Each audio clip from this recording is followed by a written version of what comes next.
Although more than 50% of Ghana's population is made up of women, less than 40 out of 275 parliamentarians are women. There's some women, including Professor Audrey Gajepo, the Dean of the School of Information and Communication Studies, have blamed on the media's inability to give equal platform for women to take part in national discussions.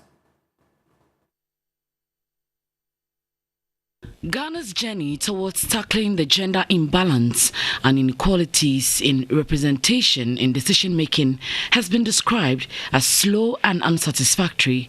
Gender inequality and women's rights remains a topical issue and has been noted as key to any attempts at sustaining development. After 8 successful elections, women's share of parliamentary seats has never reached 30%. The country is currently ranked 150 out of 185 in the Inter-Parliamentary Union ranking on women representation in parliament across the world.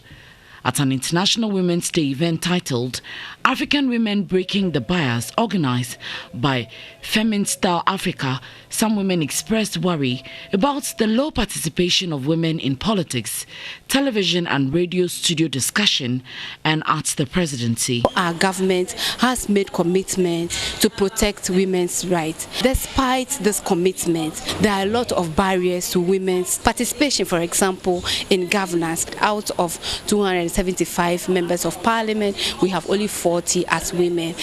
Journalists don't have women on their panels is because the women don't want to come at 4 a.m. If the woman doesn't want to come at 4 a.m., you have to ask why. It could be that because we're in a patriarchal society and she has to look after the kids, she can't leave the children at home, her young children at home by themselves, and make it to the studio. So what arrangements will the studio have to make sure that because they value her voice, they will put in place the things that she needs in order for her to function well in society? Radio and TV stations every day, majority of the topics are covered by men. When you want to discuss issues of national importance, you invite men. When we talk about rape, people say men get raped too, but 96% of women who get raped are raped by men. So even in that statistics, men are the main culprits. So of course there is a bias. Women are thus calling for legal backing to secure their positions within the political society.